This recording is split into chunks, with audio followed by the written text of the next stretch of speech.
jump in. I got something troubling on my mind. I got something troubling on my mind. I got something. Perfect timing. Welcome to the show, ladies and gentlemen. The Silver Mind Sports Show, special edition. We've got the one and only Morey Hershgordon to join the show. Sorry, is he on? There he is. Now he Live is. on set. Wow. Oh, there he is. Hello there. Here we go. What's going on, guys? How are you? Hey, Morey, I hope you don't mind. We've gone live, which doesn't mean a whole lot other than we weren't going to edit what you say anyway. So more what we say, we're right to the point on this one. But we just want to jump in. We were in the midst of a conversation about the Patriots offseason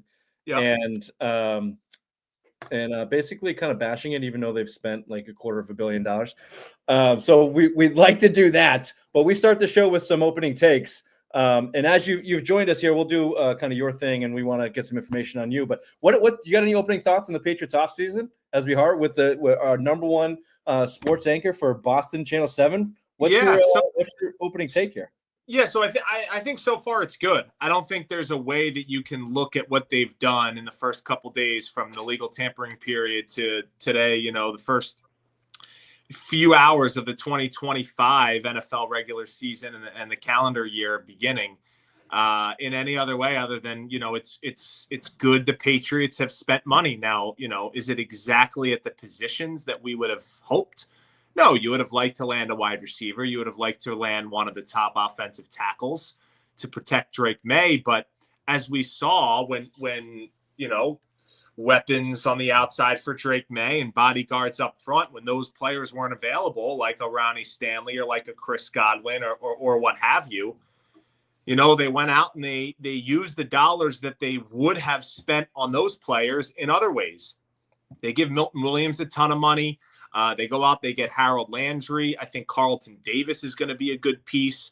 And then listening to them today speak this afternoon there in Foxborough, I mean, I don't think there's a way that you can look at some of these guys and not like what they bring off the field. Like Morgan Moses was like preaching there for his like 15, 20 minutes when he was up there. I mean, he's a guy who's been in the league going on his 12th year, over 140 career starts, like just a dude who has figured it out and who has been in the league a long time. It's like these are guys that not only are going to be able to contribute on the field, but I think they're really going to help develop the culture and establish the culture that Mike Vrabel wants now under him. And I think you go back to what he talked about when he was hired in January, when we spoke to him in Foxborough, like he wants to be able to galvanize the fan base he talked about, and he wants to remove entitlement. Those were two huge pieces of his introductory press conference.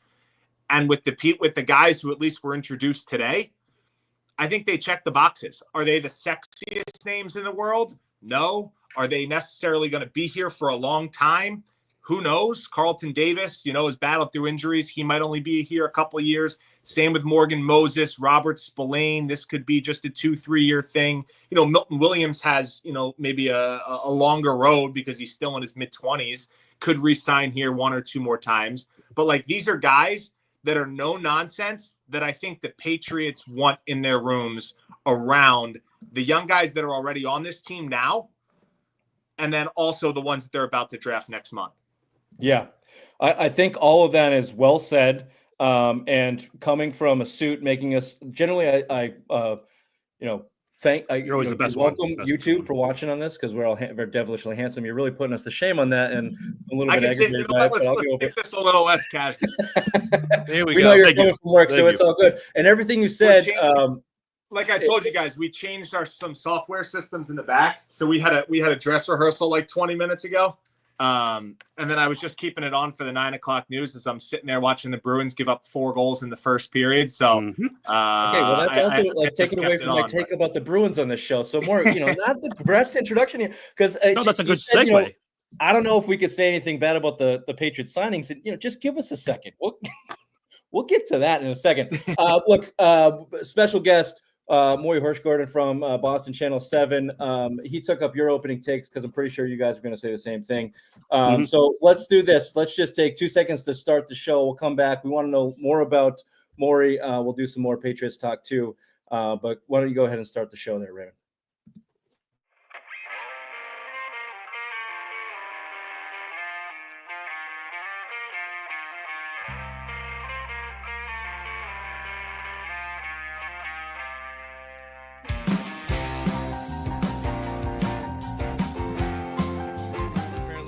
The Celtics are dumb front-running pussies.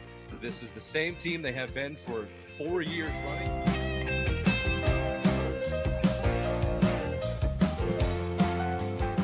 Well, my worst nightmare came true. Missoula and Mayo are friends. What the fuck? Apparently, they've known each other since Virginia. They have these docking sessions where they talk about ball and managing people.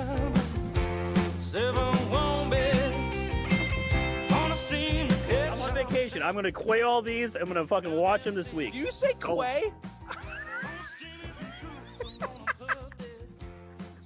Is it not quay? It's Q. It's Q. It's Q-U-E. You idiot.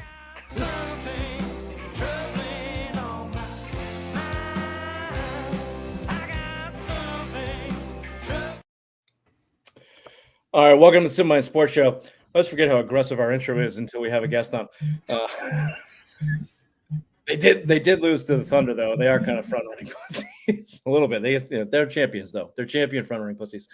With us, Morey. I don't know if you guys do this. 2021 National Sports Media Association's Rhode Island Sportscaster of the Year, Hershgordon, is with us. So this is a big deal. Thank you for joining us.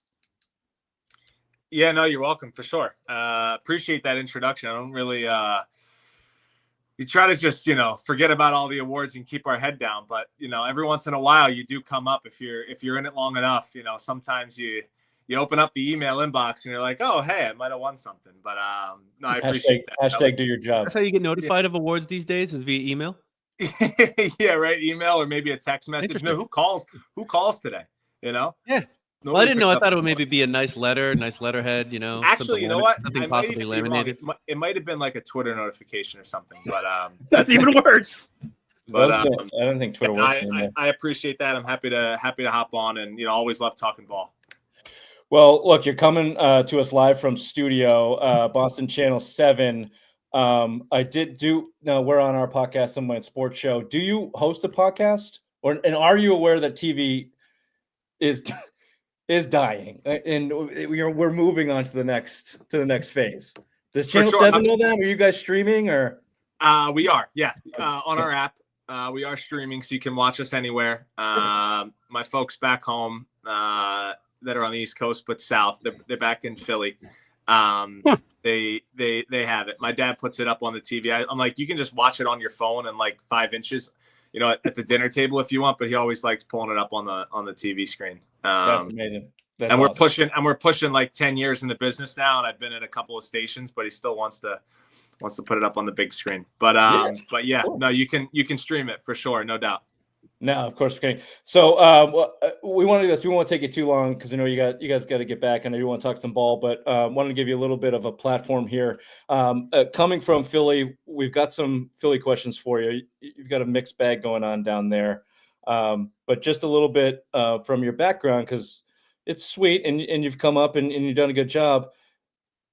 Correct me if I'm wrong if any of this just in my background, but your broadcast days started very young as a kid with your grandfather, and you guys were both very much into sports, and he was as well, and lost his eyesight really early in life, and you would end up doing kind of play-by-plays. So you had that connection around 5 or 6 years old. Do I have that right? You have that right. Yeah, no doubt. Yeah. I always say, he was my first audience.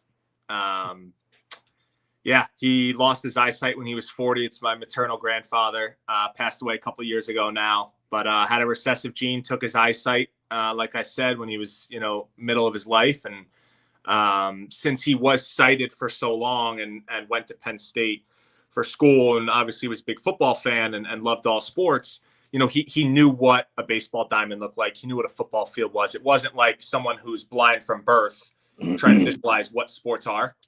So because he had that foundation for 4 decades, I come along and I'm young and, I love sports.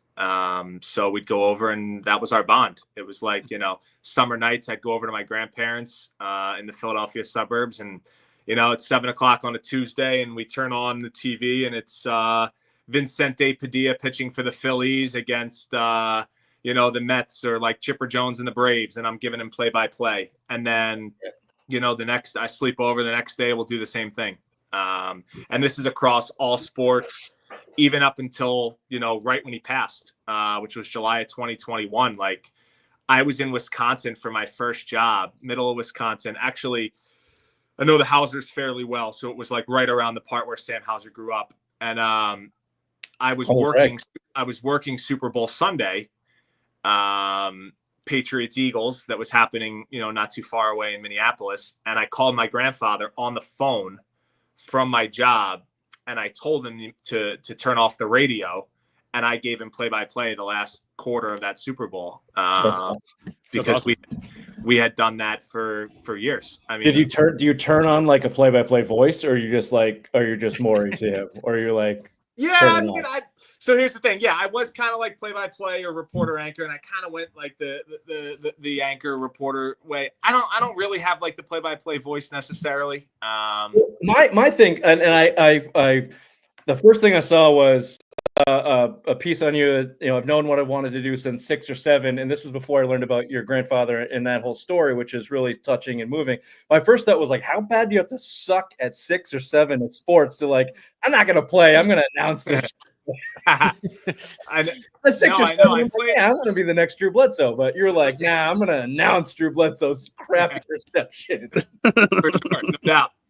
Yeah, I mean, between that, I think it was more just like wanting to be involved in the game in some way, shape, or form. My parents were realists. I was a realist. The ball was going to stop bouncing eventually. I had an opportunity to catch in college at Ithaca, and then decided just to go to Quinnipiac to be able to cover Division I sports. But yeah, I mean, from a young age, you always want to play at the top levels, and reality hits hard. It's like when Ray went to the Navy.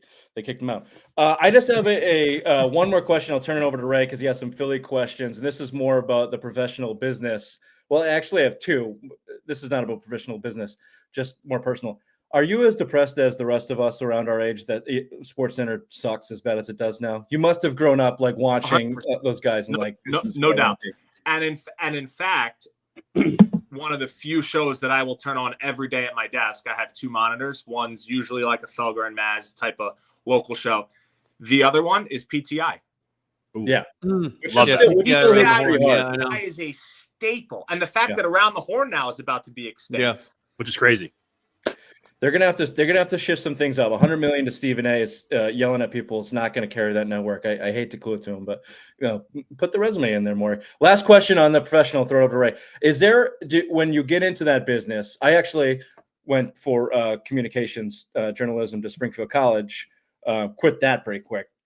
In the business. That was like me at 6 years old.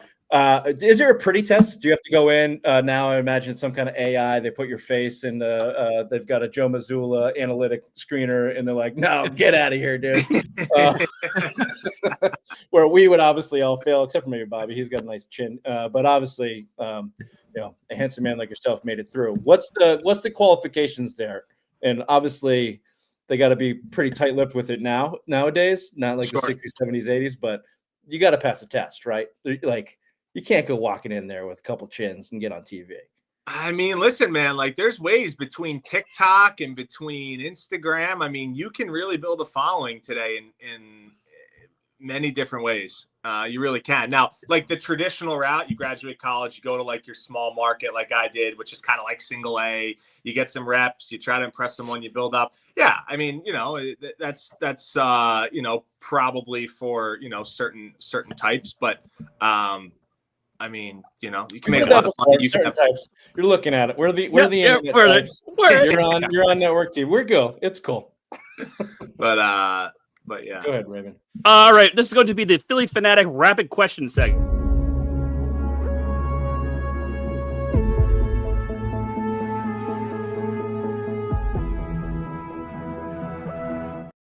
Yes, I Googled you and I found that you were a Philly fan. So I'm going to do some rapid fire Philly questions real quick. Eagles won a Super Bowl. Paying Saquon a bag. When will the Eagles be relevant again? They'll be relevant again in 6 months. Oh, you think so? After paying a running back that is like obsolete nowadays, but yes, they're going to be relevant again. I believe so. Perfect. I mean, Joel, from the New England fans. all right. Joel Embiid, biggest loser since Carmelo Anthony? Question mark.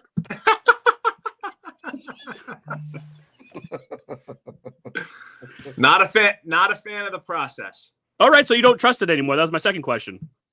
Hey, as a guy in Philadelphia says, trust the prophets. What will you see first in your lifetime? A Flyer Stanley Cup or a 76ers NBA championship? I guess you got to go with the Flyers. Perfect.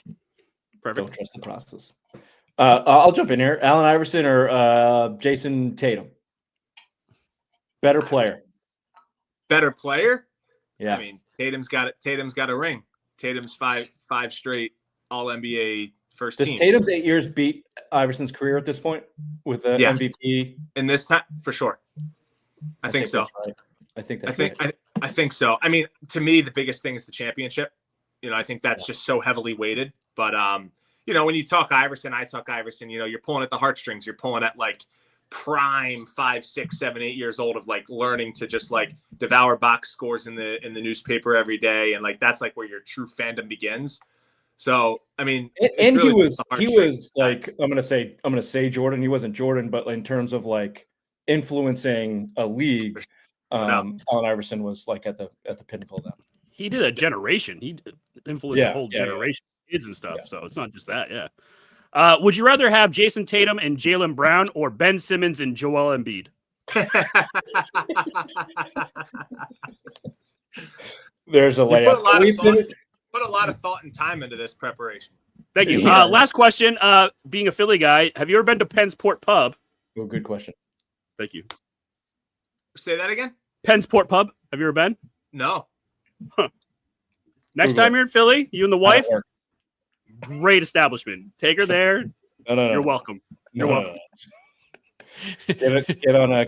We went to Philly. We went to Philly one time. We went to the Eagles Patriots game down in Philly. Right. Okay, Bobby, if we could close this interview out with either some Boston sports questions or potentially this or that, we know that Morey's got to get back to work. Sure. Please. Yeah, we'll do a little bit of maybe a little bit of both here. So, Joe Mazzulla, how long until this guy finally snaps? How much longer time does he have? Man, I really didn't like the answer that he gave last night. So maybe he's already snapped. The answer that he gave pregame to that kid who asked about Bishop Hendricken, and I was in the Providence market for almost 6 years. Joe went to his high school team's state quarterfinal game the other night, in between the Utah and the OKC game. And somebody asked him pregame, like, he should be in a good mood. They'd won 5 straight. And somebody asked him about what was it like to go back to watch your high school. And his high school coach who coached him when he played is still there coaching the team. And he gives like I'm not focused on that. All I'm focused on right now is the Thunder. Dude. And then today on Zolak and Bertrand, he tried to walk it back. I think he snapped already. I think he snapped since the day he got the job. We've been very critical of Joey Maz on this show. His true colors will come out. Any inside info on the sale of the Celtics for us? No insight. Yeah. Do you have any? You've been in Boston long enough? Do you have any? I think Boston fans are rooting for Pags. He's Final Four. Is there any sway there? Or you're just covering whatever comes across the desk, you'll report it. I mean, yeah, job doesn't change regardless of wins, losses, ownership, things like that. But you can certainly give your opinion. I think Pags would be great. Someone who's familiar with it and who I think wants to keep the train rolling. I think we all want to see that train roll. So, yeah. What is your opinion of the Crafts in the post-Brady Belichick era? Look at the record. That's all I'll say on that. Look at the record. It's been a struggle. We're going to see because, Robert's nearing the end. And it hasn't been great under his vision since Brady and Belichick left, or at least since Brady left. And if it doesn't get better, how would you expect it to get better when he steps aside in however many years? So you had mentioned on top, we were talking about the free agency. You had said it's good that they spend money. You mentioned, watching Felger and Maz, so we understand their kind of, opinions on things, which a lot of we agree on this show. Which brings me to the question of, is their philosophy of spending and the way that it's described in the Boston market justified in the fact that they don't in real dollars, or at least they haven't. And obviously they have this year, but there's a lot of trend of every 3 years they can spend some money and then they kind of balance it out. And when you have Brady and Belichick, that has worked, or it did work. And for 5 years without Brady, it hasn't. Do they have to adjust that philosophy? Is that a philosophy in your opinion, or is it just kind of where the leaves are falling and, maybe things are changing now with Vrabel? They just need to draft better, and then they'll be able to spend money on actual talent. Like if you get the talent in early, we see it across the league. So few talented guys actually reach free agency and actually reach the open market. So I think they'd spend money if they were homegrown players. But on the flip side, like any business, they want to be profitable. So there's two sides to it. That's my most interesting question. We won't know for maybe 2, 3, 4, 5 years if Vrabel sticks around, and if the draft picks stick around. We didn't get to see it with Mayo. That was a shit show. So that's my interesting question. Like, do they pivot there and start spending some money on their guys? We're gonna see. I don't think Vrabel takes the job without the assurances of some money coming out of their pockets. I have one last question. We're gonna let you go. I know you have a close companion that works for a sister company, Nesson. Let's call it Nesson. What do we got to do? You come from Providence. There's a little bit of a connection there from an underground. Who do we have to Providence in this place to get an app that's not the worst app in the world to watch things on that programming? Do you have any strings there? Can you put us in touch with anybody to add some pressure? For $35 a month, I'd like something a little bit better. So she gets paid by a third-party company that buys airtime on Nesson. So very professional. This is a very professional man we're dealing with. He has not dipped his toe in any pot that we put in front of him. So unfortunately, you hit a dead end. But that's okay. I appreciate the question. And Morey's wife works for does not work for Nesson, but there's a show on Nesson in which she is associated with. Obviously, that is a third party that is not connected. And good for you, man. For sure. I have a couple more minutes if you guys do want to chat, but we have a little bit of a game we call This or That that's outside of sports. Similar to like a Would You Rather. Okay. We could throw at you. Yeah, so it's a quick thing. So first one, better movie, Happy Gilmore or Billy Madison? Man, I'm a big Happy Gilmore fan. Great answer. Yeah. Good answer. A little more serious, moon landing, real or fake? I know you want to go there. I know you don't believe that. You don't believe that shit, Morey. Not for a second. Got it. Pass. Oh, that's keep Milton or trade him. Keep Milton or trade him. Trade him. Yes. Yes. Oh wait, hold on. He's not the future of the franchise? Interesting. Interesting. Wings or ribs? I was thinking. That's a good one. Nice summer day. Nice summer day. Wings, but bone in. Don't give me any of those chicken tenders. No, there it is. Yeah. That isn't a way. That'd be a chicken tender. That's a good distinction, at least. All right. You're driving in the car. You can never use the GPS again, or you have to drive in silence, no music or podcasts. Oh, you can never use the GPS again. Nice. Good man. Get a map. Exactly. Get educated, listen to music. Just open your eyes and look at the street signs. There you go. Those are all the right answers, other than the moon landing. And, you didn't actually answer that one. So that's true. That one didn't land. Morey, thanks a lot. We appreciate it. Channel 7 is streamable, as we've established. Check that out. And check Morey out. What time are you on tonight? 9, 10, and 11. 9, 10, and 11. Every night, every weekday night. Yep, Sunday to Thursday. Burning What's the the top midnight story hour. tonight? Is it going to be the Bruins tonight you're going to be talking about? Yeah, we got Bruins. We've got, obviously, David Andrews no longer being here. That's a big one. Some of the new Patriots free agent signings that were in town, and put a little story in there on Cooper Flagg, Maine native, sprained his ankle today. Does he come back? Does he risk being the #1 overall pick? They're saying did the new coach say he's not playing? He's not playing the rest of the They tournament. say he's not going to play in the rest of the ACC tournament. I think I believe he said like highly doubtful or like highly unlikely. Yeah. And then I think you should keep him out against like the 16 seed to start. But I mean, the tournament's deep this year. Like you play an 8-9 without Cooper Flagg, and you already have a couple other freshmen on that team, and you lose the talent of Flagg, it could get popped if he doesn't play. You must be excited. Philly's lined up to take Cooper and just trade away Embiid, start all over. Listen, that could be the process. The process could come to its final culmination. You know what? It could. I've been off the Sixers for so long. Like I would call myself like a Celtics and Bruins fan. Phillies and Eagles are still kind of close to my heart, but was never super big on the Flyers growing up. And Sixers, I mean, come on, spend some money, draft some guys, pretend like you're a competitive organization. Yeah, I mean, if Cooper Flagg, went to the Sixers, I'd probably keep my eye on them a little bit more. There it is. Oh, yeah. Hope is the most dangerous emotion in the history of mankind. Philly's got a boatload of it. All right, Morey, we appreciate it. Good luck tonight. Thank you very much for joining us. We'll talk to you soon. Thanks so much.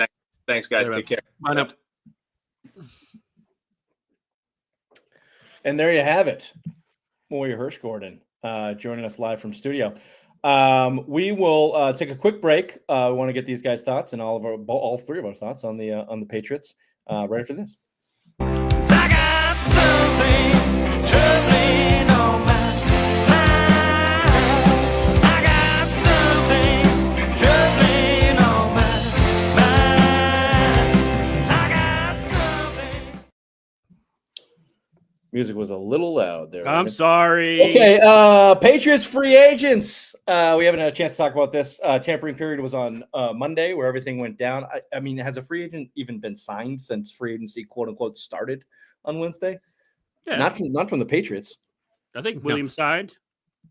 Oh, Nope. you mean like now since all the tampering guys has been signed? Basically, has anything happened on Tuesday, Wednesday, Thursday? Yeah, they just signed a guy from the Raiders. Hold on, I'll pull it up All real right, quick. we'll look that up. All the action really happened on Monday or before. Before was Harold Landry, linebacker, 3 years, $43.5 million. Obviously, a close tie to Mike Vrabel in Tennessee. The big name across the board, defensive tackle Milton Williams from Philadelphia, 4 years, $104 million. A lot of weird that don't get swallowed up by that money. It's a lot of money. They definitely shelled it out for him, but there are some. It's Highest paid basically a player- 1.5-year deal. Highest paid Frankly, Patriots, what? highest paid Patriots player ever. per season. A little bit per season. And the deal, all of these deals are basically a year and a half in real money. So keep that in mind. Mac Collins, wide receiver, last seen in Buffalo, was with Josh McDaniels in Las Vegas, 2 years, $8.4 million. Kairis Tonga, defensive tackle from Arizona, 1 year, $2.7 million. Josh Dobbs, quarterback, RIP, Bobby's savior and Jesus himself, Joe Milton. Josh Dobbs comes onto the team as a backup quarterback. Jalen Hawkins re-signed, apparently, as well. But the big four, obviously, Landry, Williams, Moses, Hollins, and then not on this list for some reason because Spillane and Davis was filled. Was filled by ChatGPT.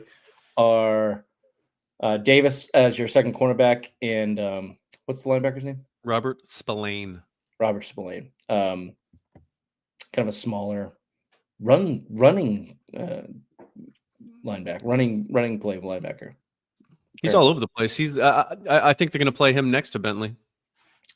I keep hearing Bentley might not be around, nor will. Well, it's possible if you look at what Vrabel's done. He's basically jettisoned the entire veteran core of the team. So if that continues, then yes, Bentley will be gone.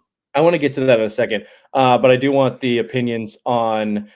Give me your opinion on the players if you want, if anything stands out. But more so, I'm interested in the general approach here. So look, I'm going to shit on them for a second. I didn't when these signings started coming through because they've been spending some money. Superfan Patrick is not with us tonight, and we had some sad news in the family recently ago, so I won't shit on him too bad. But also, fuck you, Pat. I fucking told you they're going to spend money, $290 million out the door. You know why? Because they have to, because the league tells them they have to. Morey, he wouldn't have said that either.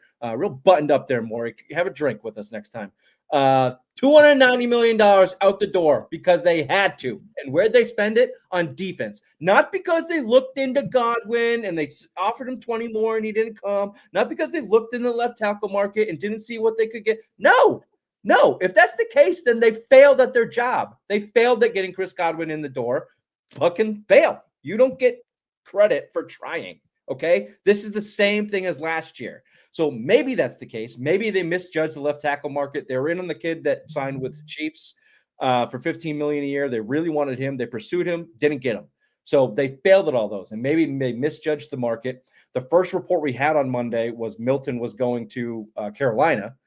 So I start putting the tea leaves together and go, maybe they came in low on friggin' everybody, and then they had to jack up their offers just to get some people through the door, and the best that they could do was on defense at that point.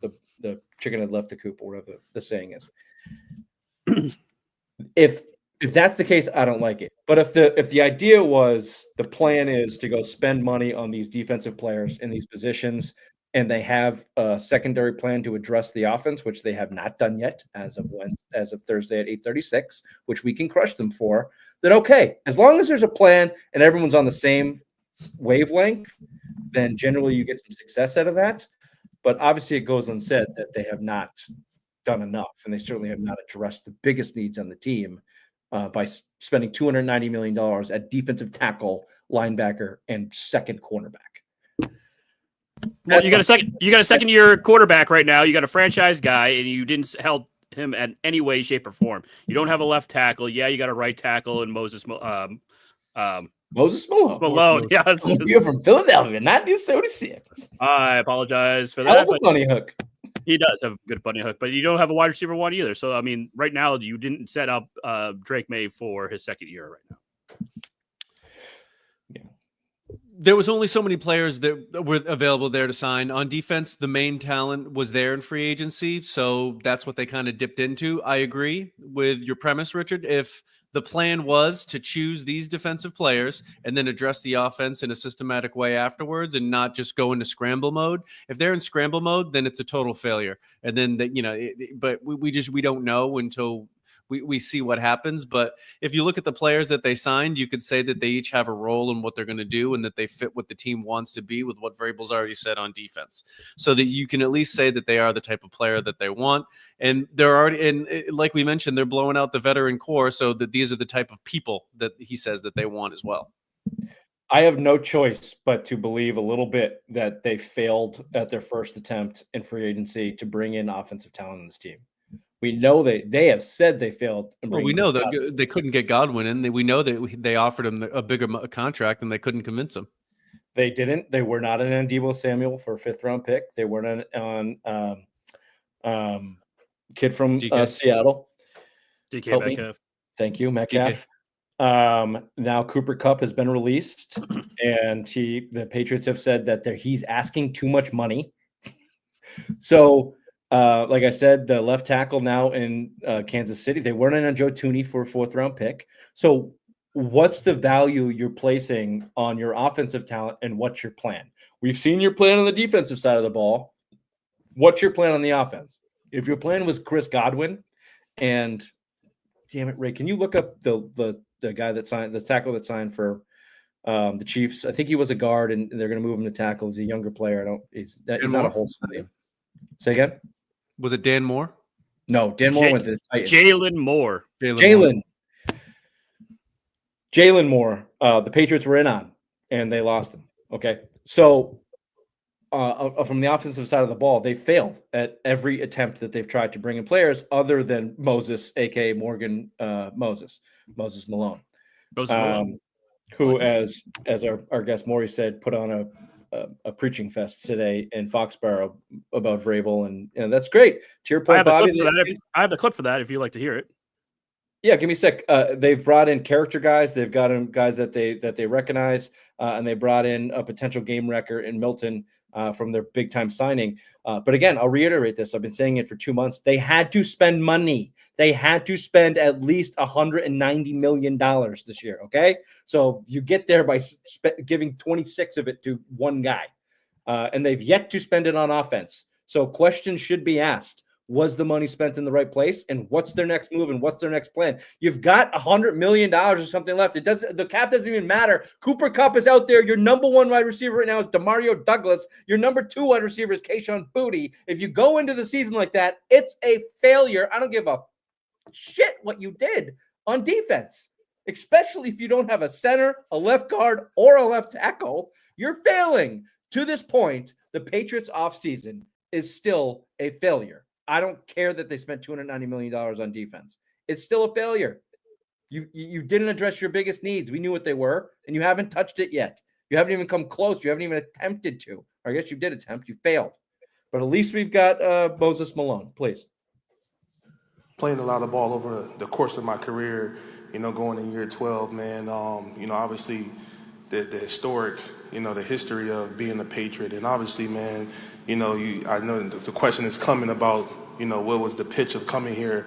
But when you got a guy like Coach Vrabel, man, you don't need a pitch, man, because I know how it is to hold the bag for our offensive line and D linemen out there at practice when I'm holding my son's bags or I'm coaching his team, and it hurts when you don't got pads on. So, for a guy like that to go out there and do that, and obviously he's won in multiple facets of his career, as a player and as a coach. So when you got a leader of men that's willing to step aside and put himself on the line for the better good for the team, it's an easy decision. He's on Team Vrabel, huh? Okay. Team Braves. Speaking of Team Braves, we've mentioned it. David Andrews released, 8-time team captain, 2-time Super Bowl champion. Robert Kraft got choked up about it, talking about it. David Andrews released. When I first heard that, and I went, "Why? What? Maybe you can't play anymore." But like, what? Why? What's the? You don't have a replacement. What's the? You don't want to give him a shot.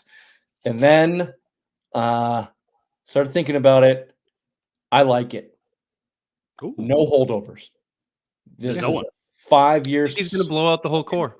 I think he's Kendrick Bourne. Dietrich Wise to the Commanders, Jonathan Jones to the Commanders, David Andrews. 3 guys, 3 solid Patriot players for a very long time. No one has bad things to say about them as players, really even as people in the community. Like a lot of, you're hearing a lot of that we're losing community members. I think both Wise and Jones were Walter Payton Man of the Year nominees at Super Bowls. And Vrabel went, "That's great. Get out of here. I don't need any dissension. I don't need any, this is how we used to do it. I don't need any, Belichick did it like this. I don't need any, David Andrews has been here longer than you. Nope, this is my room." So it did 2 things for me. I like that. Turn the page. Well done. On the field, we're moving on. Secondly, what it signifies to me, Elliott Wolf is just a Kraft pawn that's in there as a buffer for him and Vrabel. And Vrabel's just putting up for it for as long as he doesn't have to. As soon as they get above 500 for a significant period of time, he can call his shots. You're out, Wolf. Bye. He'll flick him away. I like your Get out of here, you little fucking pissant. That guy sucks. Elliott Wolf is a rat. I'm telling you, he's a corporate fucking rat. Just listen to him. And he didn't have anything to do with this offseason, probably except for Vrabel gave him the offense. So he probably failed at every fucking signing he went for. Vrabel took care of the defense. That's probably how it went down. So that's what the David Andrews release signified to me. We're turning the page, and Elliott Wolf is a rat. You think that Kraft is just doing a 180 because last year he took all of Belichick's guys and kept them and signed them because he thought that Belichick was the problem. And this year he said, "Oh, fuck, maybe it was all the players' fault. Now I'm going to go with Vrabel and let him do whatever he needs to do and get rid of I don't think Kraft is doing shit. I think Kraft is doing the same thing that he always does. He says, "Here's the money you can spend. What are you going to do? Make my team better. And Elliott, tell me what Vrabel's doing. I want to know everything." And then when it's time to intervene because the team sucks so bad and ticket sales are down and they can't sell $14 beers anymore, he fires the head coach. I don't think Kraft gets no credit for a goddamn thing. forget the press conference where everybody thanked him and kissed his fucking toe rings for spending money for the first time in 4 years to boost a roster that was the worst in the league. No, he hasn't made a decision. All he did was blow out his heir apparent that he hired for all the wrong reasons, and took the best guy available in Mike Vrabel and went, you got $300 million, make my team and franchise profitable again. And by profitable, I mean, don't suck. Obviously, they're making money hand over fist, but Kraft gets no credit, none, for any decisions. He hasn't done shit. What if they win a playoff game? Even when he actually made them are actually bad decisions. He was Right. forced into the Vrabel thing. Right. When he's had to make decisions, he's made the wrong ones as of recently. The last good decision he made was Bill Belichick 24 years ago. Yeah. Give me a better one. Can you please stop fucking with your mic, Ray? Any remaining Patriots free agency thoughts? Ooh, I got one. I got two. Here's one. The fact that he hasn't completely dismissed the idea out of hand, that's a good thing for them. And the Patriots could use all the help they can get in that receiver room. They could use an elevated level of professionalism. I think they took a step toward that by adding Matt Collins, who's considered a great teammate, a smart guy, he's willing to play special teams, he's going to do the right things. Cooper Kupp, you're getting that plus a very dependable guy, Bert, I would say, in critical situations. He's not going to be that down-the-field threat that they need, but short to intermediate situations, third down, 2-minute drill, if he's on the field, he's a benefit to this offense big time. Yeah, I think a lot of it's going to come down to his options. You know what I mean? Like, and as we talked about in the A block, like, I think it's really, if he has a chance to go contend for a championship, I think he takes it. What happens if Jacksonville offers him a good deal, right? Like, that's another no state income tax. He knows the new head coach there, Liam Cohen. They'd be asking him to come in and be the sort of guy that would be able to start up their culture. That's sort of where I see this, where the connections that helped the Patriots over the last couple of days get some of these guys might give us an idea of where Cooper Kupp could wind up. Any chance Thomas Brown, who was in L.A. with Cooper Kupp, and that's Thomas Brown Brown's have a connection. fantastic relationship, and he could encourage him to come. I don't know. Yeah, it's possible. There's one connection there. Yep. So there you go. Another character. Bobby hit it on the head. They've been looking for character guys. Cooper Kupp is obviously a name that's bouncing around. Bobby's also said he doesn't want Cooper Kupp and wouldn't trade. Said I don't want to force him to be a place where he doesn't want to be. If he actually wants to sign here, that's a different thing. He doesn't. He's not going to. If he has other options, we're probably on the bottom of his totem pole. He'll come here if you give him enough money, and they want him enough money. Bobby didn't want to trade Joe Milton for Cooper Kupp. That's what the whole thing. That was a totally different discussion. For the corpse of Cooper Kupp, for the corpse of him, he's done. He is toast. That's what Bobby didn't want to do. Joe Milton's the franchise quarterback. I never said that. Putting words in my mouth. What's the difference between the corpse of Cooper Kupp and Cooper Kupp right now? Good question. What do you say? What's the difference? You saying like what would his actual production be? You're saying you're defining Cooper Kupp as the corpse of Cooper Kupp, but it's the same person as we speak right now that you wouldn't trade Joe Milton for. So if he actually wants to come here and chooses to sign, then yes, I agree with basically what Phil Perry said. He'll bring a level of professionalism, and he'll be able to he'll be the one that runs McDaniel's option routes, and he'll convert third downs, and then he'll fall to the ground because he can't really run anymore. But he's a good player. They need better players. Can I just do this? No, I don't want to trade a potential future asset. 1,000 fucking times, but I've heard this so many times, even from national pundits. I just don't think anybody actually watches the games or at least looks at the stats. So you're telling me right now the corpse of Cooper Kupp is less than Demario Douglas and Kayshon Boutte. Last year, he had 67 catches, 710 yards, 6 touchdowns at 10 yards a clip. You're not taking that as a future Hall of Famer, Super Bowl champion, smartest guy in the field? Pay him right now. Take this for what it's worth, because contracts are not reported or whatever else, and the cap is the cap. But between Spotrac and over the cap, the Patriots have between $95 million and $100 million left in the cap. You're not just give him as much money as he wants for a 1.5 to 2 years and bring him in the building. Wouldn't you rather have Stephon Diggs, who before he got hurt was a better player? He was still Stephon Diggs. He isn't clearly on the decline. He's a better player. But he's a cut. You want someone in the wide receiver room that can lead. Stephon Diggs will not do that. Cooper Kupp will At lead. some point, the coaches have to be able to bring somebody in that isn't like an A1 tier guy, like guys that are talented, unlike the Belichick thing where we only want to coach the guys that we want to coach. You got to bring in guys that are actually good too. This is the point where you have a character guy and a still quality receiver and a guy that can lead the offense at Cooper Kupp, and he's there for you. All you have to do is pay him a little more money than anybody else. There's risk either way. There's risk in either one, except one actually has the potential to still be a number one guy. Diggs still Diggs could. doesn't. Just go look at the stats from anybody. What did he blow? Did he blow his ACL or his Achilles? ACL. Okay, then he's going to suck this year, and he's an asshole. So no, he had his year last year, 47 catches, 400 and 500 yards, and 3 touchdowns, and they both missed 5 games? No, I don't understand the bashing of Cooper Kupp. He's 31. Look at what Julian Edelman and Wes Welker did in this offense at 31 to 33 to 34 years old as shifty little fucking white guys. Every 3rd and 6 and 37, first down. Give me Cooper Kupp. Pay him $20 million a year, 25. I don't give a fuck. You have DeMario Douglas as your number one wide receiver. You've spent $290 million on defense. Go get him. He's the most qualified wide receiver. He's the most qualified man at a position of need. And you have more money than anybody. Use it. You've done it at defensive tackle. You did it at linebacker. You did it at cornerback. Go do it at wide receiver, which is arguably the 2nd to 3rd most position on the field. Yes, Bobby, you're right, Bobby. There's risk everywhere at this point in time in the year, and free agency is a scam. Everybody overpays. They should do it. They should overpay for Cooper Kupp right now. And he's not much problem if you bring him in. If he wants to come here or not. And he's already inquired about it. What's it like living in New England? What's it like playing in New England? How are the houses there? Where could I live? I got a great spot for you at Newport Beach, Cooper. Come on down. It's a beautiful time. It's nice. I don't get Is that where Sun Trees Hoya lives? Right. All right. Ray, you've got a top 5 outside Patriot stuff. Just some of the bigger moves here in NFL free agency. Yep. You ready? Please.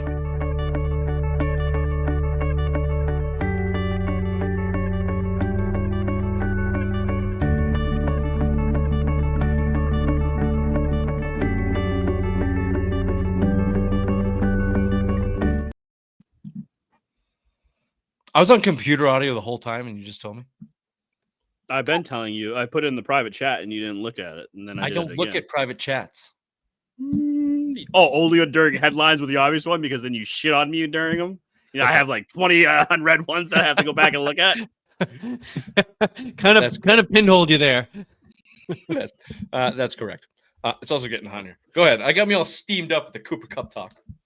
I'm going to go with the Chicago Bears at number 1 for the best moves in the NFL, because you know what they have? They have a young quarterback. You know what they did? They're going to protect him. They got Drew Dalman as center, Jonah Jackson as offensive line, and then Joe Tooney. They're protecting their franchise quarterback and Caleb Williams, and I like what they did there.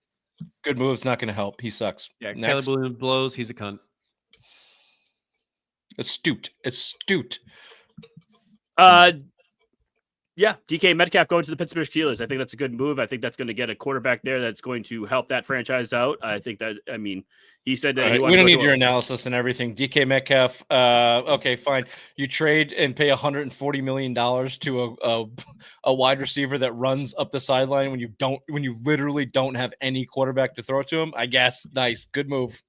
No, but it's going to get a quarterback lured in there. Also, when you're like the best franchise at drafting wide receivers and you've already got one of those guys and you trade and pay that money, I like DK Metcalf. It made no sense whatsoever. There's a lot of teams that should have traded for him. I don't think it's going to hurt Pittsburgh per se, but I think he fit in a lot of different places better than Pittsburgh. Yeah. Made no sense.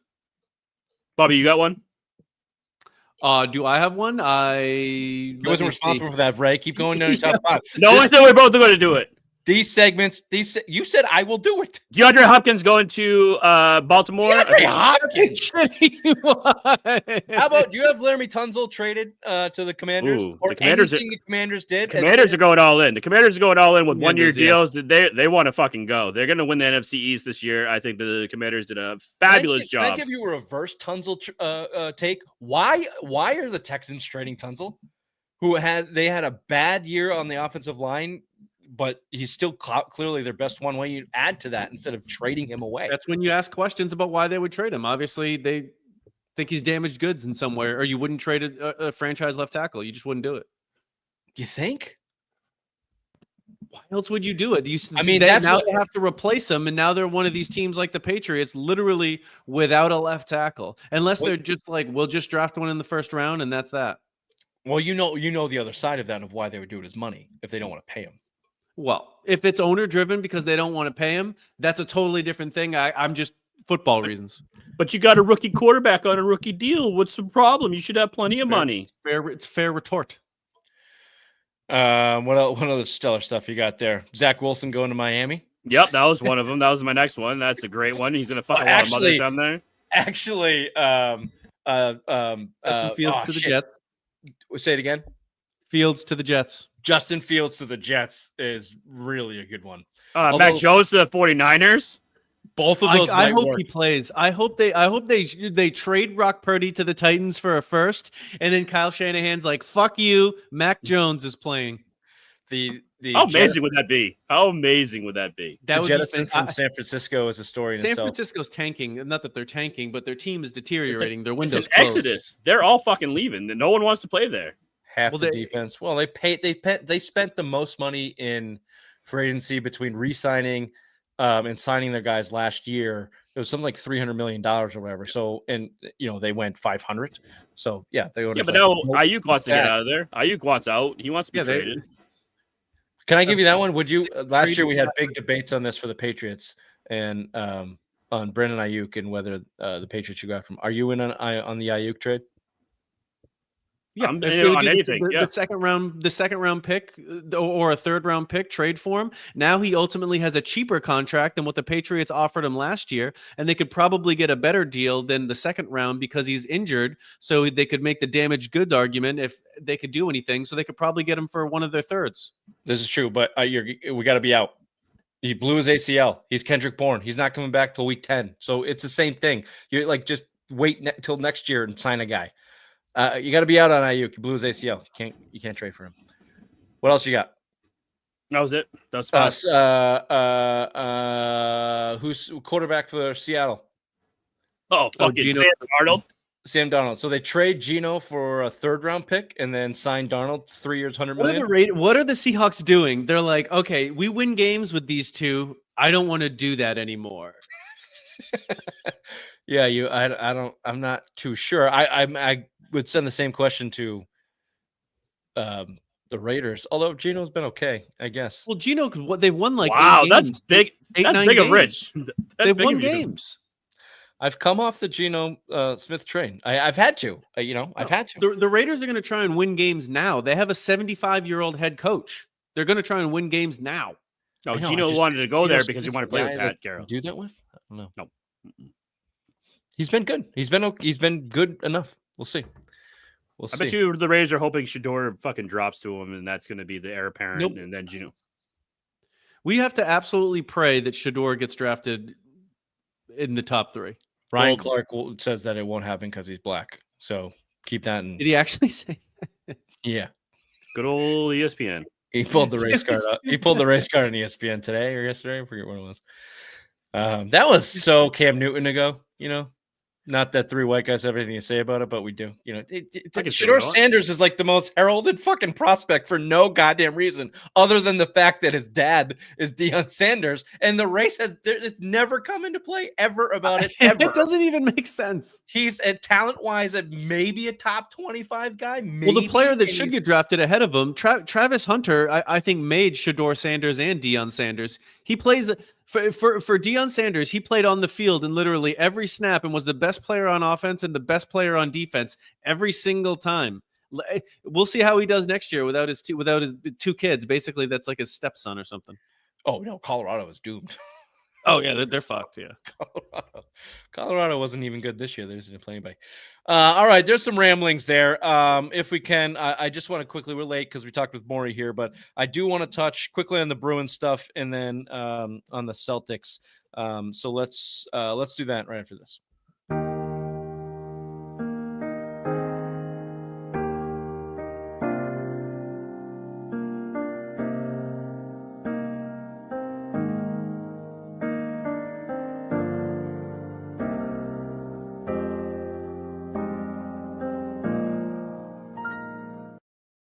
Although we've Gone to the end of the road.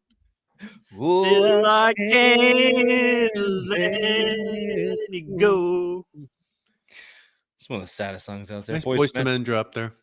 Another Philly reference. Bye-bye, Brad Marchand to the Florida Panthers. I didn't think they had it in them, Ray. I didn't think Sweeney had it in them. True bona fide fire sale from the Boston Bruins. Talk about turning the page. They did it here, obviously headlined by at the last 11th hour, trading Brad Marchand to the Florida Panthers for a conditional second-round pick. Included in those moves, Charlie Coyle to the Avalanche, Brandon Carlo to the Maple Leafs for a first-round pick, 2026, and a fourth-round pick. Trent Frederick was the first to go a couple days before to the Oilers. Justin Brazeau also on the Exodus. And then they got back Henry Jokiharju. Yeah, Good job. Close. Yep. Good for me. Also coming back Jokiharju. from the Avalanche, thank you. Casey Middlestat, a top 10 pick in years past. Prospect Will Zeller. So, look, this is nearly a week later. Everyone's heard the trades and the returns at this point. I'll just give you my overall opinion on it. Golf club. They had the balls. They had the balls to move their captain, Brad Marchand, 2011 Stanley Cup winner, one of the best wingers in the league for half a decade. And they did it for not a whole lot in return. I think they did it because they knew it was time to move on, open the door for leadership, whether it be Pasternak or McAvoy or the business school professional Jeremy Swayman and goalie.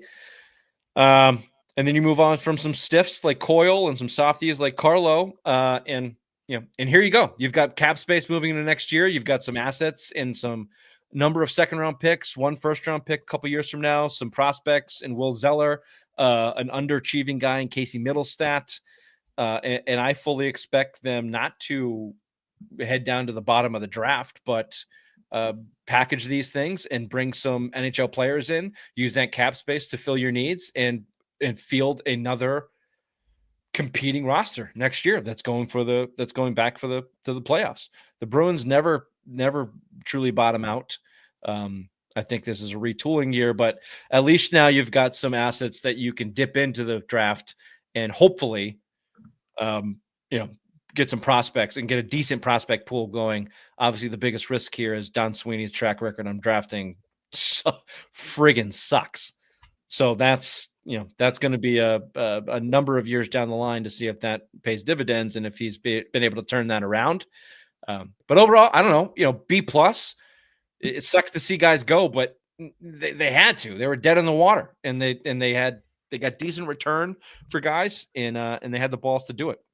I think the C standard for cunt on Marchand's jersey, because that's what the reports are coming out, that he was a locker room douchebag, pretty much. Him and Swayman didn't get along. I think the Sweeney took Swayman's side and shipped him out. I think that now they're playing with a purpose now. I mean, they played 2 games. They played the Lightning, 1-4-0. They played the Florida Panthers, 1-3-2. I mean, I think they're losing right now against the Senators. I mean, they could fuck this whole thing up because they got a lot of draft capital back.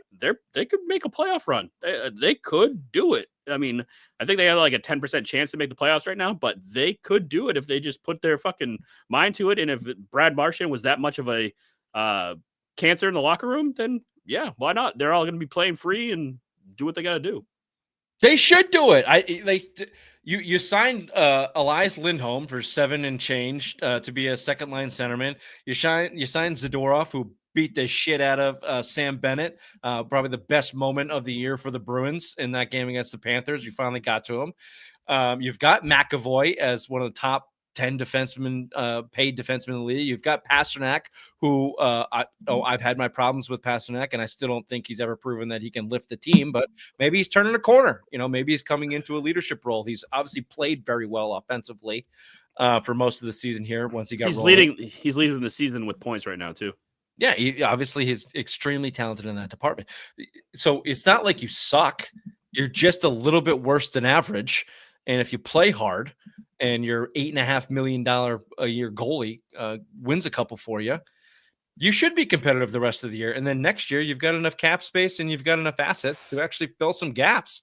Can you find a first line centerman? Can you find that guy and then build your roster from there? Can we not sign a bunch of Jags on the bottom six and try to build up? Can we build down from a forward perspective?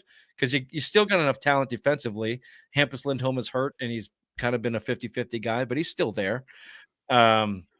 So two questions for you. One, what is a Jag when you say that? And second question, guy. Oh, just another guy. That's what is that? You can do it. Anagram? No, that's not. Yeah, it's an anagram. Go ahead. Second question. Do you think that Sweeney? Do you have faith that Sweeney can do something with the draft this year? Nope. All right, we'll be right back with some Celtics talk. Mm-hmm. Restless minds on display. I'm a man.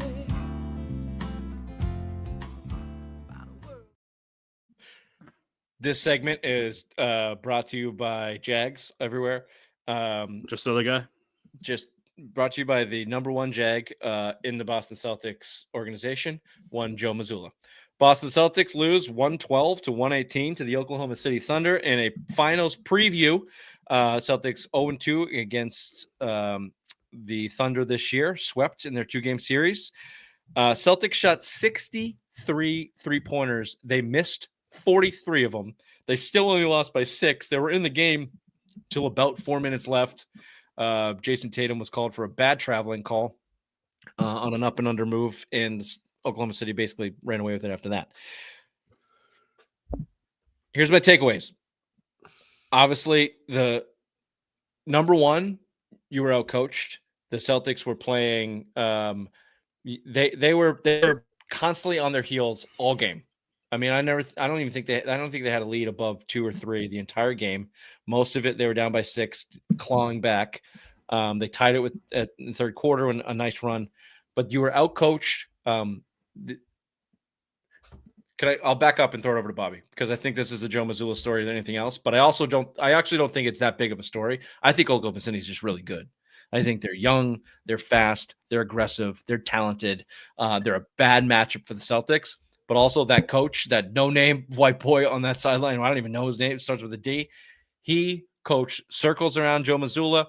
Bobby's been saying this for 2 years. Mazzulla never adjusted. They kept launching and launching and launching. The only thing they had going for him was top 3 player in the NBA, Jason Tatum, he's turned his game into about as automatic as you can get on that high pick and roll. When he basically posts up from the 3-point line, he can do whatever he wants from that point on the court at this point in his career. Other than that, I saw nothing. But launching threes and no adjustment from Mazzulla. And Oklahoma City switched their defenses up and was in your shorts all night, and they controlled that game all night long. And it didn't help that Brown stunk. Fouled out. Go ahead, Bobby. Your time, the anti-Mazzulla. Yeah, I mean, obviously they missed Kristaps. I think he would have really helped with the matchups with everything out there, but not like it would have really made a difference with Mazzulla doing much different. I would also like to say toot. The only time Morey became unbuttoned was with his Mazzulla take. Okay, I got him talking about that one there. All right, even he's on board with it. So I am also going to say that if I would worry about them in a 7-game series with this team, because they're going to match them athletically. It looks like they have the defense, and it looks like that Missoula will never have any answers. This is the same thing. The man never picks up a whiteboard. He doesn't know what he's doing as a coach. He comes up with wacky ideas, and he just does the same thing. He is a nerd. He just wants to run the numbers, and if the numbers say so what they say, that is what he's going to do. And he has no actual manalytics behind his analytics. Hey, there you go. Is that a thing? Did you just make that up, or you heard that before? I've heard it before. Yeah, manalytics, where you use analytics, but you actually make a decision about how to use them other than exactly what it is. Can I ask you both a question real quick? You both play basketball. We all play basketball. If your shot wasn't falling from behind the 3-point line, what would you do? Bobby just kept shooting. Fucking keep shooting that thing. What are you talking about? And that's why I don't understand why I don't understand why you don't like Missoula then, because that's Bobby's Missoula the ball right there. Missoula player. He gets He hates Missoula. he can see it for what it is. I don't like the corner that you put me in here. So usually how I would answer this, shut the fuck up. Usually how I would answer this question is I don't like people like me. Yeah, that's very right. We don't like you. Doesn't Bobby remind you? Of I don't.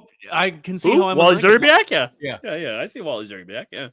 With that set shot with one arm, it's just like boom, like that. That shot. Yeah, you know who I saw over the weekend too? Jared Pykush.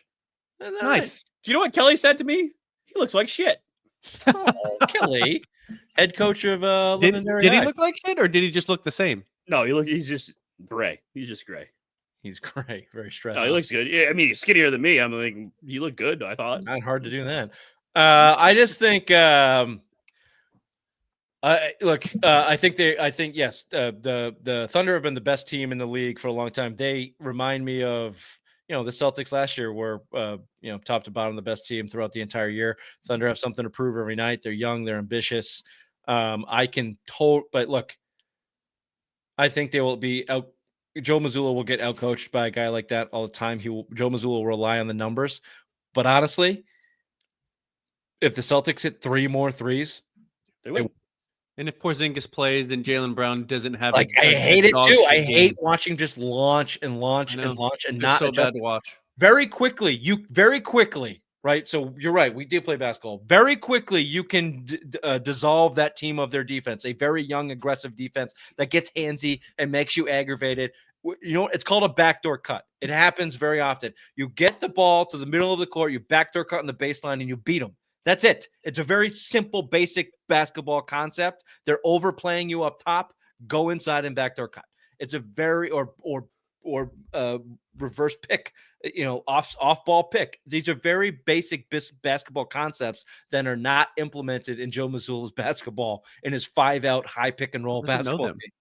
So, and real quick though, you saw. Hold on, just let me finish. You saw it all game as soon from the game. When the game started, Jason Tatum running his high pick and roll started about inside the 3-point line between the free throw and the 3-point. By the end of the game, he was getting the ball at half court because they were cheating so far on that play because they knew it was happening because they're fucking robots. All he has to do is cut and backdoor, and he's got to dunk and just make them fucking. Respect that part of your game. It's not that hard. They're young and dumb, and they're grabbing the shit out of you. Just be smarter than that. And I've been calling for this for Jason Tatum for years, and I'm going to blame Mazzulla for it. Go to the block. He will dominate the NBA on the block. And every fucking time he tries to get the ball and back up 37 feet from the field. And you know what? He's excellent. He's top 3 player in the league. He's scoring 30 points a night and leading his team doing that. So can't shit on him too bad. But like when your team is getting beat that with the defense that's been playing against you, you got to adjust. You got to make those moves. We always talk about how the NBA, I have 2 questions. One is the NBA coaches, we always say is like the most irrelevant coaching position in all of sports. So who is telling these guys to not put their back to the basket? Like, wouldn't you think Jason Tatum would be smart enough? He's been in the league that long. Like, hey, shit, I got to go take my back to the basket. I got to go down to the low post and just start working these guys and start passing it out to the 3-point line. I don't even think they think about playing that way. It's the NBA, Ray, because if you watch that progression, right, I always related it to Jordan did it. He went from a slasher and a dunker to obviously his patented fadeaway. Kobe did it. As he did everything Jordan did. Then LeBron did it.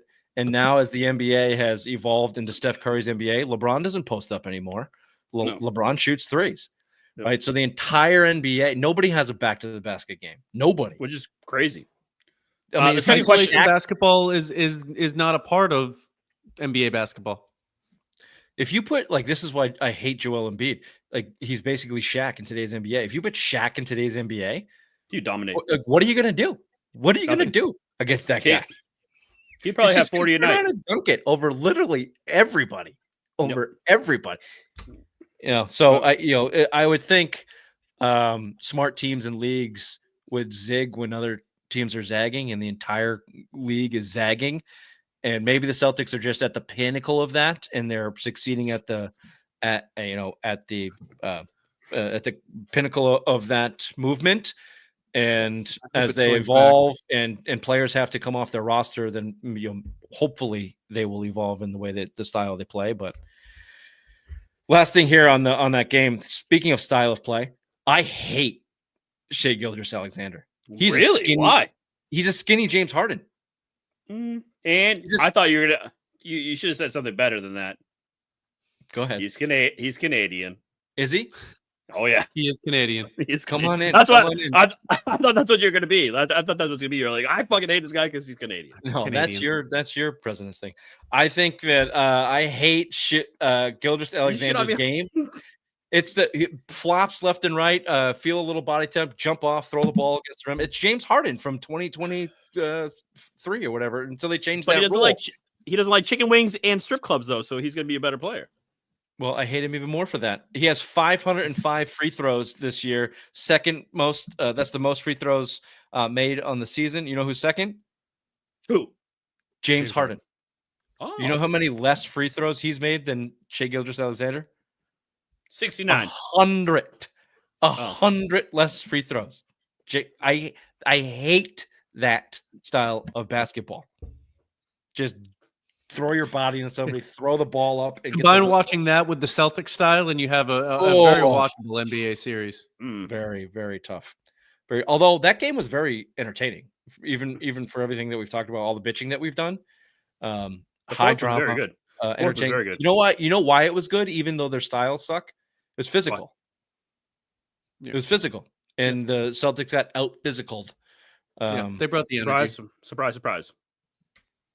Although I'll get last thing I'll say on this because I've really come around on Tatum. He bitched and he got a technical, and they were handsy as shit, and it did seem a little lopsided from a hands physical standpoint.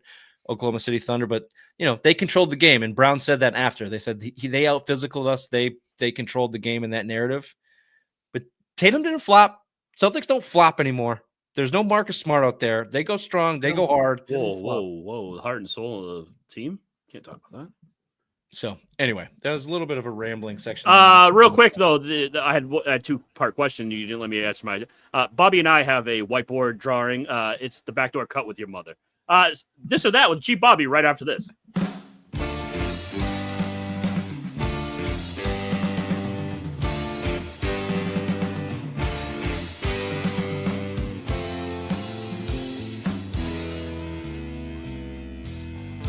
I got illusions. That was good. Right at the buzzer. Man, it's just. It was good. It was a good effort, and we made it so far into the show without a mother joke, and you finally got one in there, so that was good. Yeah. Thank you. All right, well, let's get into these questions here. Have to always wear a baggy shirt and tight pants, or baggy pants in a tight shirt? Baggy shirt and tight pants. That's been Ray's uniform for like 20 years. It's like his gut hangs over his fucking pants, and No, that's it's like, God damn, those pants are tight, dude. and I got big nuts, so that's why I like to just keep it all like right there. Yeah, I think that's the answer. The tight shirt's not a good look. No. Tight shirts just yeah.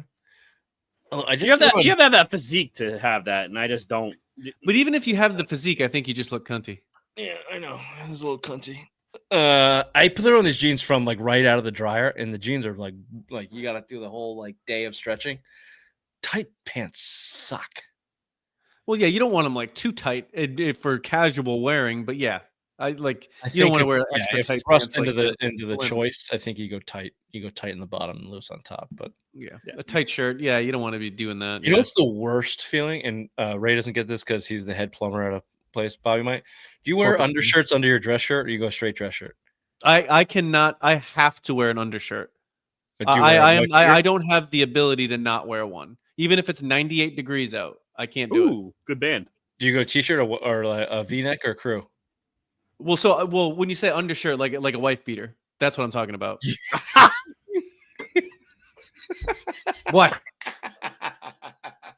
Who the fuck still wears wife beaters? The only two do. people in the world. Boom. The only two people in Boom. the world that still wear them. On this show, baby. On this show. It is. All right, well, I wear one every day. do you get Me yours too. from Wuhan? No, fucking Amazon, baby. Amazon, so they come from Wuhan. Yes, Yeah, they whatever. definitely come from Wuhan. I Wow. have to. I can't not wear Wow. one. Wow. Okay. Annie's got the gray. Wow. Oh yeah, you get the tricolor because it's cheaper. Yeah. You can take. The What do you boy have out of against him? DMX, Yeah. but you can't. Yeah, take he's the a goddamn DMX. feminist. That's why he took it off. Mm-hmm. Okay. My point's not gonna land. It's not gonna matter. Doesn't matter. Nope. Move on. Well, Wow. guess what, I get bitch? two fucking wife You're beaters. playing Missoula ball right now against fucking Yikes. Oklahoma City Thunder We're right just now. dishing- Yikes. All right. Very good. Good, good. This is a good question. You can never see the poop that you poop and then you have to flush it immediately. You can never look at it, or you can never look when you're peeing. Never look Never when I'm look at peeing. my poop. Who the fuck looks at their poop? You hold on. Whoa. You I mean to do. tell me that you just take a shit and don't look at it? No. I marvel at it don't every see it. day. Every day I marvel at it. Every single I need to see what Sick I've pooped. fucks. You guys I are need to sick. see if I can feel satisfied about the amount of poop I just shit. No, I can feel it. I know. You know why? My body says you don't have to poop anymore. But You're sometimes done. no. Sometimes it comes out and it feels like it's a lot, and there's not that much. You Well, are you fucking got sick. buddy pellets though. That's why. Yeah, No, you don't- no, you it don't doesn't know how matter to- what it is. It just what it feels like sometimes isn't You're the a same. woman. You don't know how to. Sometimes I look at it and then I realize I had corn the day before, and I'm like, holy shit! I do like You're that. just You gross. like it when you eat corn, There is and then you know no- because then you know how far backed up you are because you There know is when you eat no- corn. no. You, I do like that. You can feel. You don't have to look. But like, Always what do you look. think blind people do? You don't have to look. You at your are shit. an obsessive madman, not wearing an undershirt and not looking at your poop. I have a serious question now. Do you look You at the guys are toilet paper when you wipe your ass? You what? generally, Do you look at the toilet paper when you wipe your ass? yeah, I look at the No. amount of poo that was on my butt. You Yeah, look at the- I do. How do I you know do. when to stop? How do you know when to Just stop? keep wiping. So you just keep wiping without looking. No. Yeah, that's fucked up. That is fucked up. You guys with your He white absolutely has poop on his butt right beard, now. and you're Oh, yeah. obsessed- Yes. How many times a day does your butthole itch because you don't wipe properly? Very rarely. Mm. Very rarely. You got How to many look times at it. do you wipe? What's your There's a average lot of wipe? What's your questionable average wipe behaviors score? going on in When with I your look at the hygienics. toilet paper, there's no more shit on it. Then I know how I'm many times do you wipe on average? 3, 4. I usually Three or get it in two. One I get 90%, and then I just come I finish the job. How Yeah, far you're do a you woman finger up your ass? and- First knuckle? Right. Second I knuckle. just enough to make sure that I got it all. I mean, I go like 5. Just like fucking clean it out. Now, can I ask a serious? Now I was we're gonna get. wasting toilet paper. It was probably you that put the baby wipes in the neighborhood. Now we Never. got to ask a That's question. diabolical. How do you wipe it and then throw it down, or crumple it again, or are you always like shuffling back and forth wiper? Oh no! What is No, wrong with just you? one No, you- one you solid fold it firm around wipe. and then you pop and you Firm. drop Firm it. Your wipe. ass Thank is you. already No. in the toilet. So You I'm in. wipe and then you bring it out of the toilet cylinder, look at it, fucking pretty good, and then put it back between your No. fucking ass. There's people at That, work. like, not only is it like gross, it's inefficient. Just keep fucking wiping, and then you will feel when it's done. So this is your butthole. You go like this, and then throw it in the toilet, and then get it again, and then fucking hit it. Yeah. Okay, because there's people at work that go like this. Ready? Like they just keep going back and No, forth. that's defeating. That's the you're purpose. smearing poop everywhere. That's defeating the purpose. Yes. All right. Well, that's why you're the head plumber, Ray, because you've solved this. Thank you. You guys are gross. Yep, you work with a bunch of filthy animals. Popcorn or pretzels? Popcorn. Popcorn. I think I go popcorn here too. Oh, I thought he was gonna go pretzels. Only one big meal you can eat once a day. You can only eat once a day, and it's one meal. or you have to eat 5 mini meals throughout the day. 5 mini meals a day. Yeah. I only eat one meal a day, basically. Yeah, give me the one big one. Give me the one big meal. I basically just eat dinner. I eat 2. I eat a breakfast and a dinner. I don't eat lunch. I don't eat breakfast. Mm. Nor do I eat lunch. Yeah. Usually. Because you're making decisions for everyone. And I'm dealing with everyone's fucking too bullshit busy. all the You can't time to be possibly. fucking hungry. That Also, munching your box takes up a lot of that fucking time. Your mother's box, Raymond. Go ahead, Bobby. messed that one up. I did. Always wear sandals or always wear boots? Boots. I would go boots too. Sandals are for queers. Thong sandals, or are we talking like Have whatever slip-ons? sandal you want. Anything that would qualify as a sandal. I'll go boots. Yeah, it's only boots. I go. I mean, sandals in the right environment. You're on a beach vacation or whatever. You're relaxing. Of course. Sure. Like in the summertime, okay, but like, no, you gotta go closed toe. I mean, can I just change your question real quick? Please. Crocs or boots? Crocs. Boots.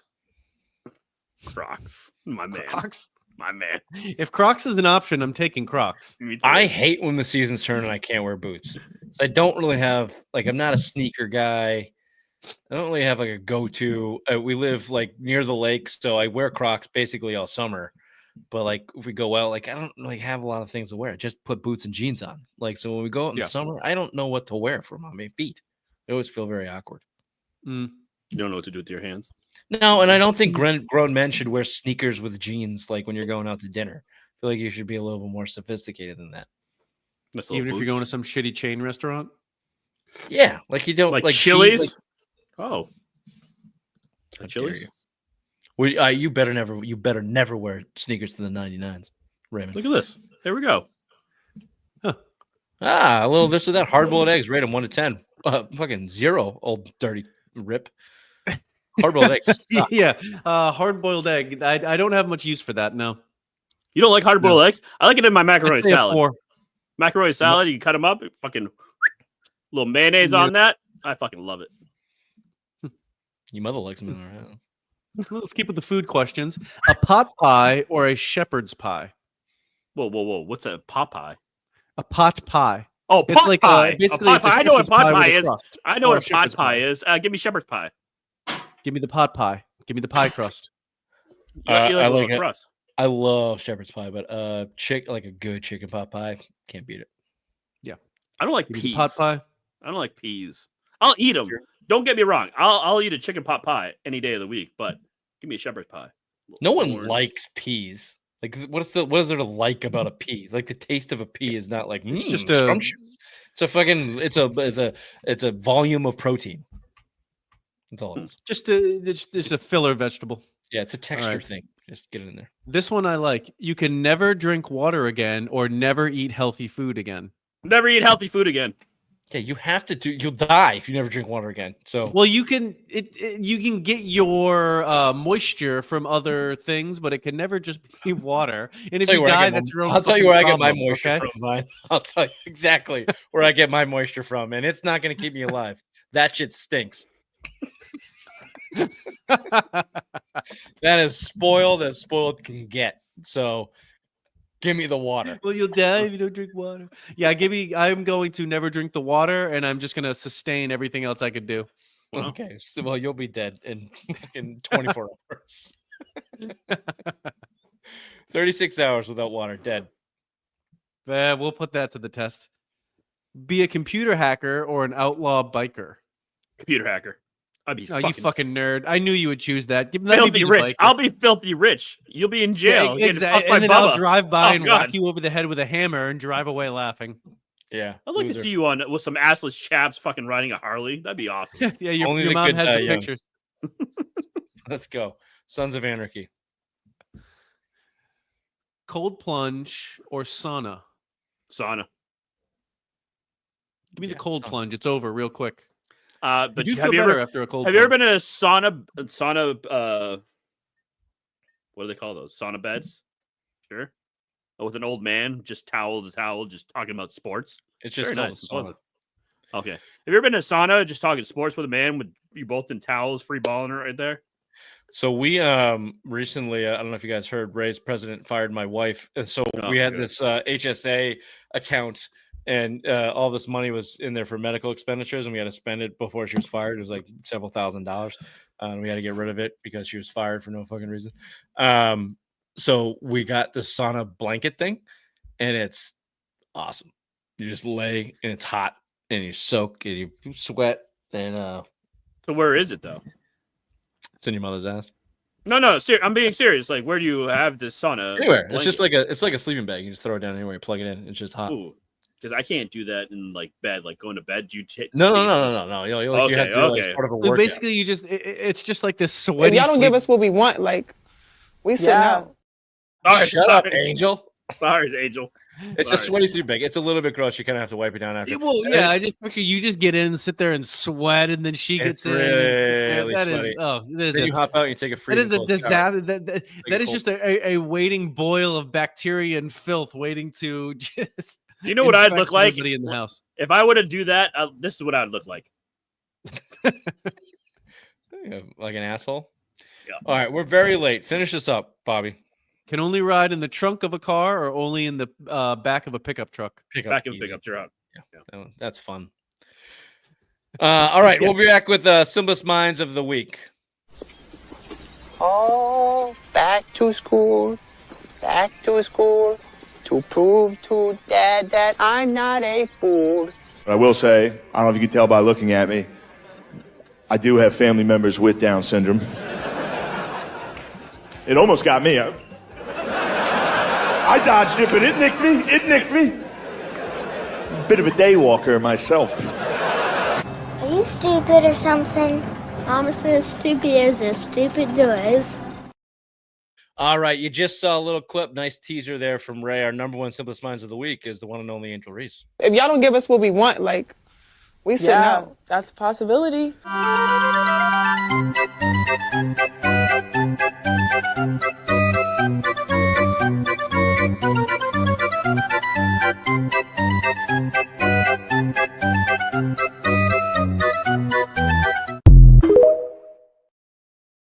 Raymond? What? No.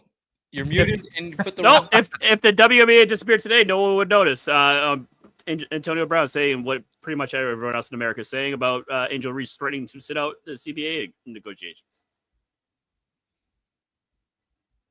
If they didn't fucking play another game, would you fucking notice? No. No, Exactly. not at all. Nobody would. Exactly. Here's the only thing I'll say about the Angel Reese thing.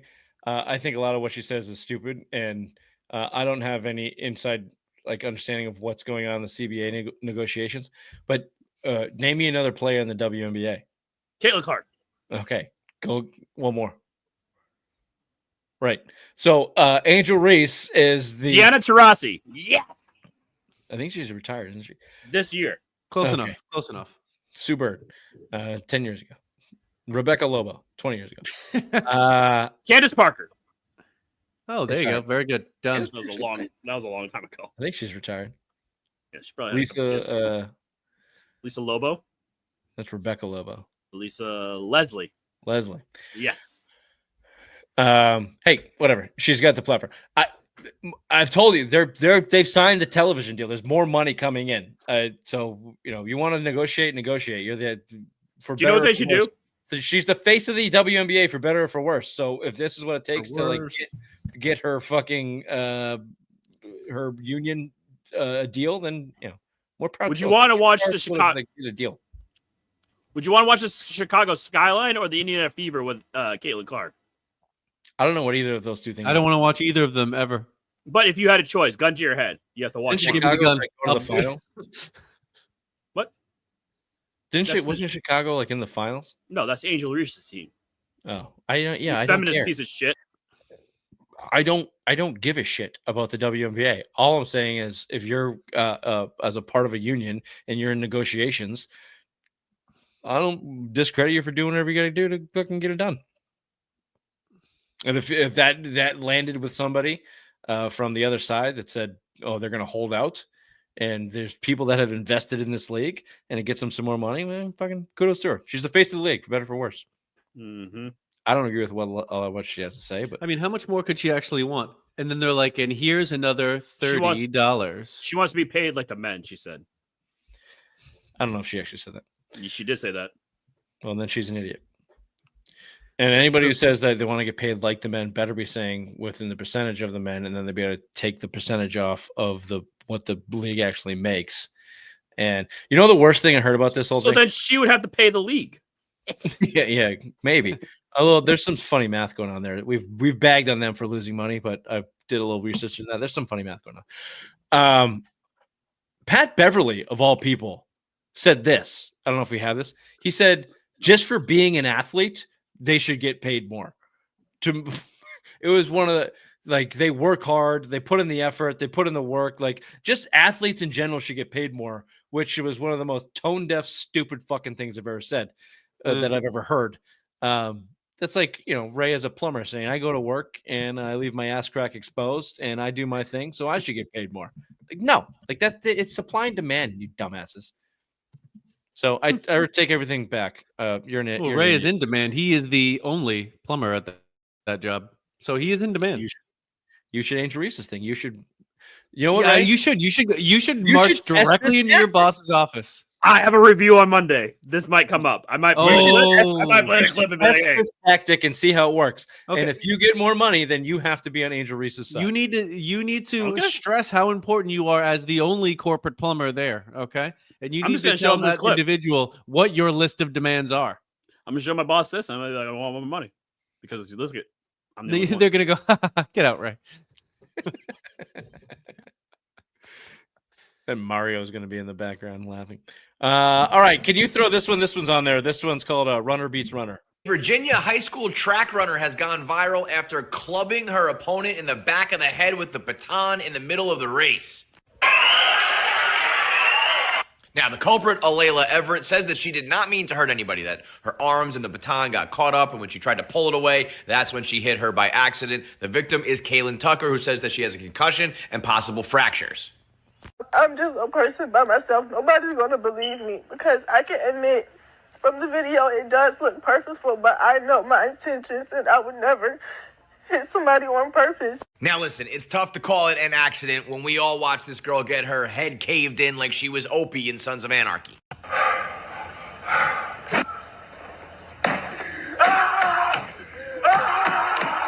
But I will say this girl is just a high school athlete, and what she should have said was, I got caught up in the moment, I let my emotions get the best of me, I did something that was horribly regrettable, and I'm sorry. Instead, what she decided to do was go on the local news and do this interview and give what was a heartfelt apology, except the entire time, you can't even script it.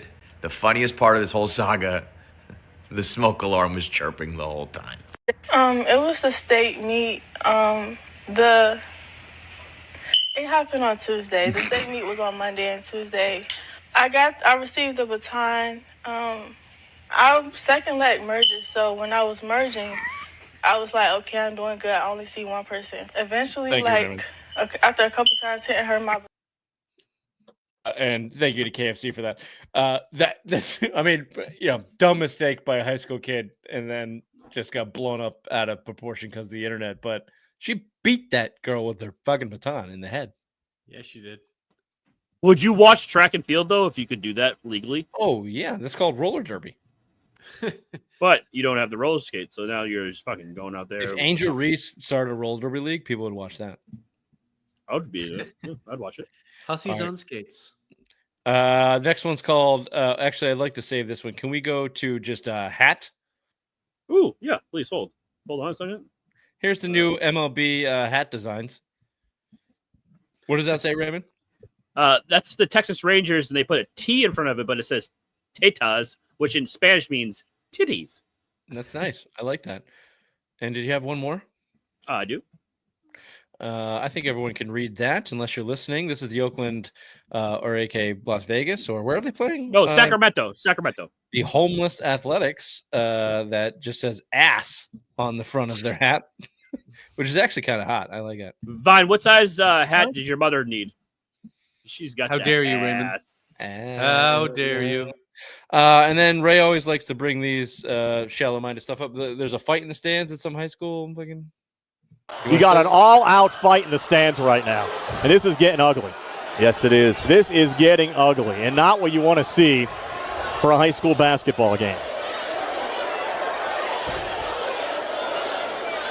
Look at that mother take her child out like Simba. And now you got players getting into it. And now, this is getting really bad. This is getting really bad on both sides. And you got still people coming loose here on the court. What is going on, and what is wrong with these people? Now, you guys never had the opportunity to play with Pat O'Grady, did you guys? No. He didn't play basketball. Oh, yes, he did.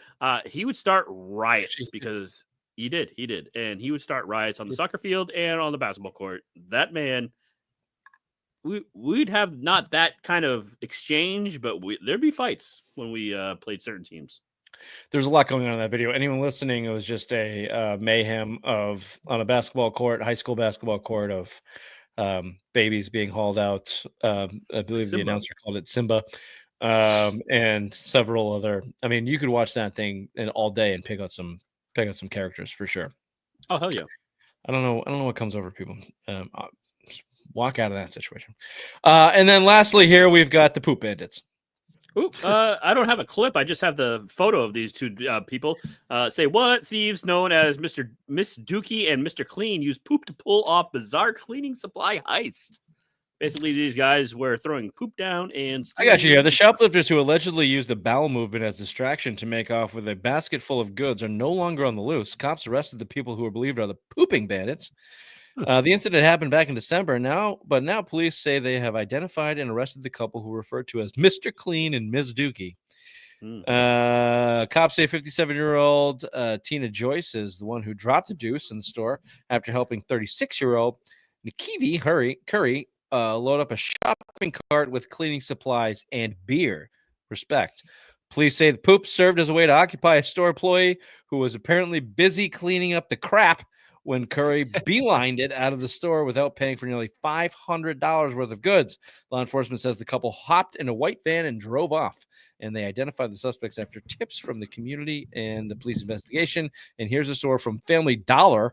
Damn it. I was going to ask Bobby what store it was. I'm sorry. Because $500 from Family Dollar is insane. Hell, I mean, it means so much more that it's Family Dollar. Like you were in Whole Foods, you got a chicken and a broccoli carton of milk, and you're walking out of there. But Family Dollar, they took half the store while Miss Dookie was doing her business in aisle fucking 6. Well, Mr. Clean was just fucking taking it all out. Mr. Clean was cleaning out. Yeah, it was a well thought out plan. They had a plan. You know what? Probably more so than the Patriots offseason. This was and they executed it. The Patriots offseason. And this is the state of where we're at right now. You drop deuces in stores to get what you need, including cleaning supplies and beer. Do you think she looked at the poop though when she did Miss Dookie? Do you think she looked at it? If she's a normal human. Yeah, as the store clerk was running at her with a broom to beat her off of the scent, she took a look down and went, "Ah, shit! This isn't my normal deuce. I must get more fiber." Mr. Clean, grab us some bananas. He's like, "I already did." Peace out, Miss Dookie. I gotta go. The choice on the accent from Bob there was spot on. It's like, yeah, it was spot on. It was very Wait, good. one more time. What was that accent? I already did. This has been the Sim My Sports Show Friday Rewind live March 13th. Thank you to Morey. Thank you for everybody sticking around listening on the lengthened program. See you next time. Bye-bye. Bye now.